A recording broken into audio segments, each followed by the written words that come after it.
with lunch in his hands. And no justice to this day.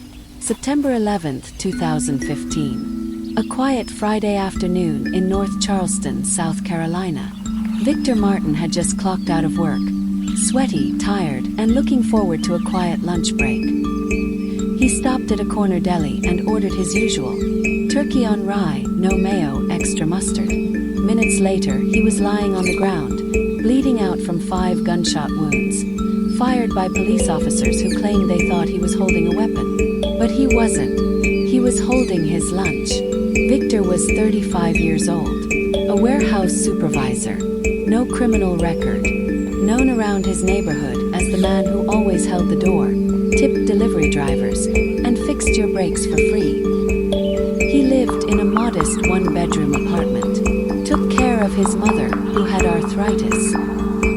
He had plans to finally propose to his girlfriend, to take her and her daughter to Myrtle Beach next month. That afternoon, his co-workers said he was in good spirits. He'd worked overtime all week. It was payday.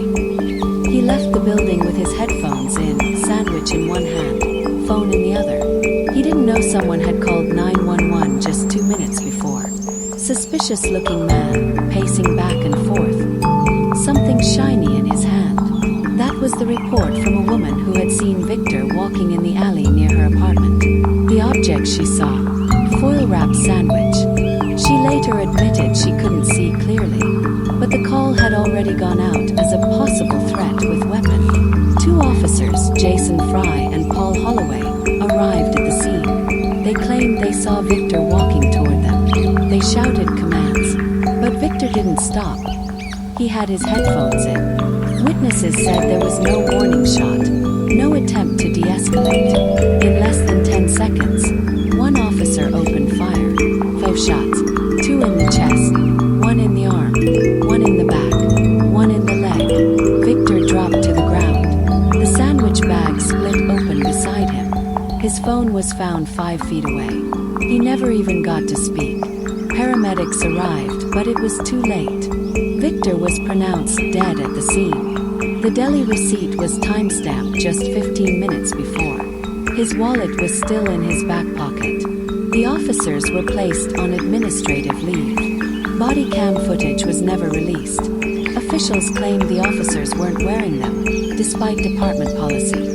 The media reported the incident as a tragic misunderstanding. But to his family, this wasn't misunderstanding. This was murder. Victor's mother found out through the news. She called his phone 10 times that evening. No answer. The voicemail now holds her voice crying, "Victor, please call me. Please." Victor's story is not an isolated incident. In 2014, John Crawford was shot in Walmart for holding a BB gun sold in the store. In 2016, Philando Castile was shot during a traffic stop while reaching for his ID. In 2019, Atashiana Jefferson was shot in her home while playing video games with her nephew. They were all holding something. None of them posed a threat. They all died. Despite public outcry, Victor's killers were never charged. An internal investigation cleared them of wrongdoing, stating they had reasonable cause to fear for their lives. There was no public trial, no civil suit, no apology. Victor's family asked for the body cam footage. It was lost. They requested an independent investigation. It was denied.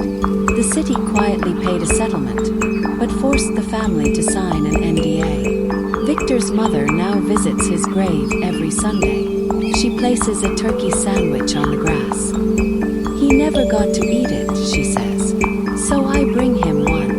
Why do these stories keep happening? Why are certain bodies seen as threats before they ever speak? Victor's death is part of a broken system. A system that values fear over facts, perception over reality, and compliance over humanity. He wasn't holding a gun.